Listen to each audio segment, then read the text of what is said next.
Madali lang bang magpa-cancel or magpa-close ng business registration mo sa BIR? In this video, pag-uusapan natin yung tax clearance o yung step-by-step guide on how to close your business registration online. By the way, kung first time mo sa channel na to and gusto mo pa ng mga online tutorial videos katulad nito, please click the subscribe button. Kahit ikaw lang, pwede mo nang ipa-cancel yung business registration mo sa BIR.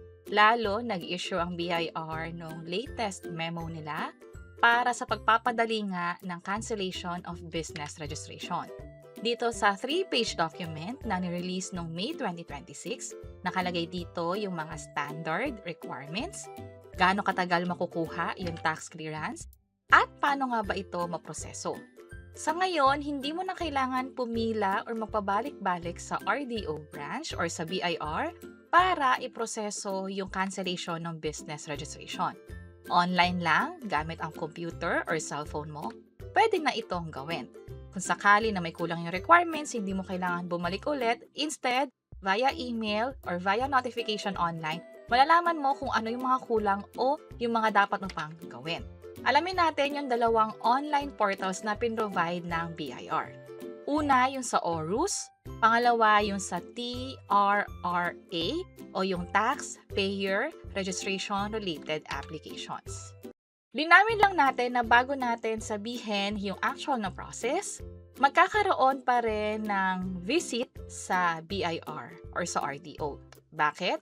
Kasi kapag approved na or na-complete na yung pag-submit ng requirements, kailangan nyo namang i-drop off yung mga physical documents sa branch.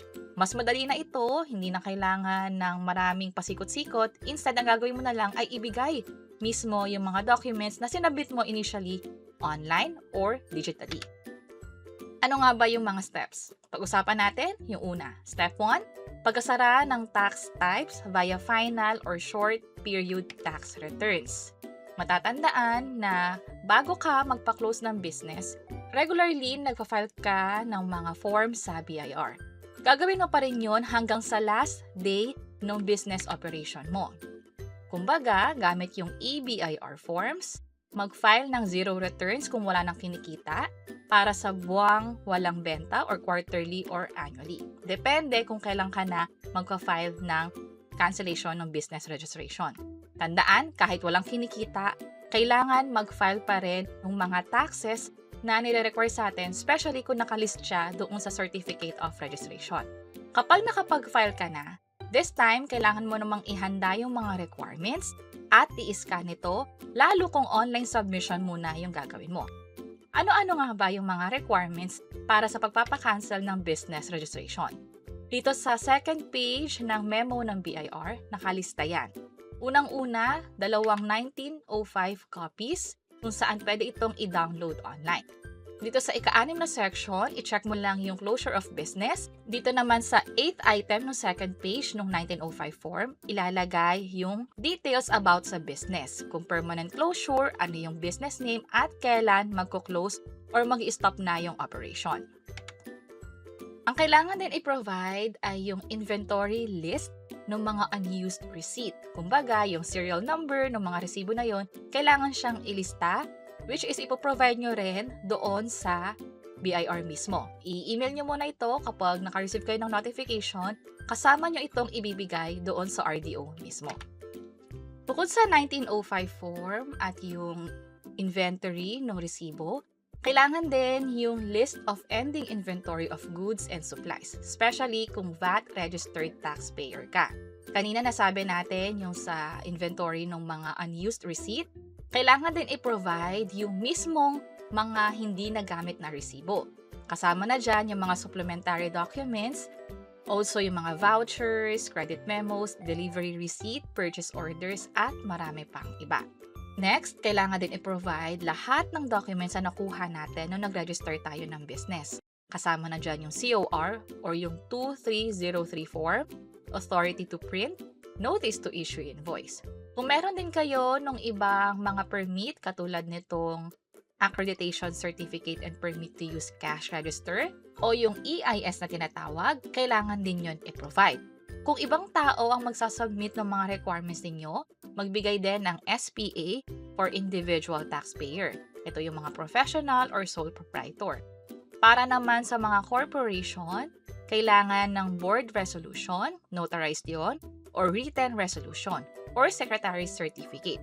So yun yung mga requirements, pwede nyo itong i-review.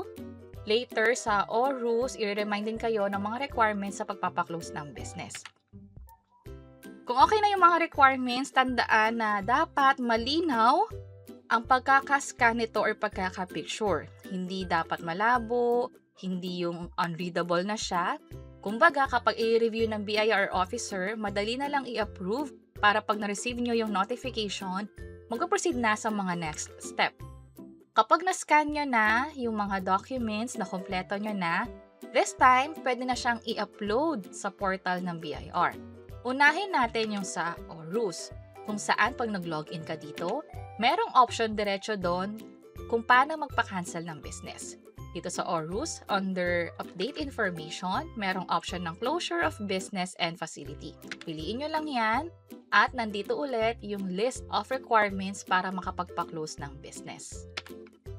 Isa pang option ay yung TRRA portal, kung saan andito rin yung mga pwedeng gawin. Kasama na dyan yung 8th item, which is submission of application for closure or cancellation of business registration.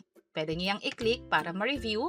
Dito naman sa step 2, pipiliin nyo yung type of application, which is ito ngang submission of application for closure or cancellation of business registration. Next naman, kailangan yung fill upan itong mga information na to. Pipiliin nyo yung tamang RDO para malaman na rin yung tamang email address na pagsasendan. Reminder lang na kung ano man yung email address na ginamit ninyo nung nag-register kayo as a business sa BIR, yun din yung gagamitin ninyo sa pagpapakancel ng business registration ninyo.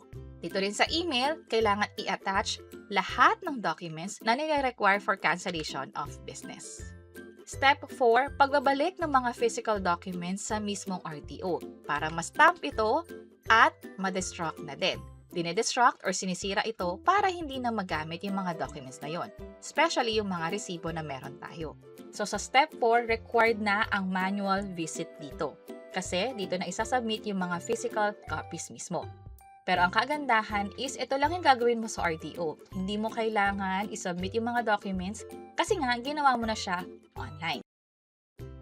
Paalala, lalo kung online yung pag-process natin or pag-submit ng mga requirements sa pagpapaklose ng business, lagi nyong i-check yung email or notification from BIR para sa mga next step. Ang pinakamahalaga kapag nag-submit na tayo ng mga requirements ay ma-confirm nila na in-accept na nga nila yung mga documents mo at makategorize na kayo to deregistered status. Para saan ba itong deregistered? Iniiwasan kasi nito yung magkaroon ka pa ng succeeding na open case habang pinaprocess nga yung pag-close ng business. Ngayon, kung wala ka ng audit, kung wala ka ng open cases from BIR, gaano katagal yung hihintayin after ka makapag-submit ng requirements sa BIR? Pwedeng umabot ng 3 working days para makuha yung tax clearance, lalo kung ikaw ay micro taxpayer. Dito kasi sa bagong memo ng BIR, kapag micro taxpayer o hindi lalagpas sa 3 million yung gross sales or yung assets mo ay hindi lalagpas ng 8 million, within 3 working days nga ay pwede ka makakuha ng tax clearance. Pero kung hindi ka pasok dito, ibig sabihin mas malaki yung sales mo sa 3 million, mas malaki yung assets mo sa 8 million, tatapusin mo na yung mandatory audit bago ka makakuha ng tax clearance, which is yung 3 days tax clearance tatakbo lang after matapos nga yung pag-verify. Linawin ko lang din na hindi na required yung audit para sa mga micro taxpayers. Ibig sabihin, pag sinabit mo yung requirements, hihintayin mo na lang yung tax clearance kung wala kang open cases, kung wala kang liabilities. Kung meron kang open cases, kailangan mo nang isettle yon, kailangan mo nang bayaran yung mga penalties bago ma-issue yung tax clearance sa'yo. Idagdag ko na din na kung micro taxpayer ka nga pero naka-receive ka na ng pending audit mula sa BIR, kailangan mo nang matapos iyon bago ma-start yung pag-cancel ng business registration mo. So linawin natin, kung hindi ka pasok sa micro taxpayer, required ang audit, Or kung micro-taxpayer ka nga pero naka-receive ka na ng pending audit or notification from BIR na kailangan mai-audit sa account mo, kailangan matapos yon bago maproseso yung cancellation ng business registration. At yun yung mga dapat nating malaman pagdating sa pagpapakancel ng business sa BIR. Again, pwede siyang gawing online or kung gusto nyo dumiretso sa BIR mismo, pwede rin naman. Pero dapat ready na kayo sa mga requirements para hindi rin kayo pabalik-balik. Sana nakatulong tong video na to. Kung oo, pakiclick ang like button at para sa iba't ibang mga tutorial videos, pwede nyo i-check yung mga nasa baba. Sana makatulong. See you sa next videos. Bye-bye!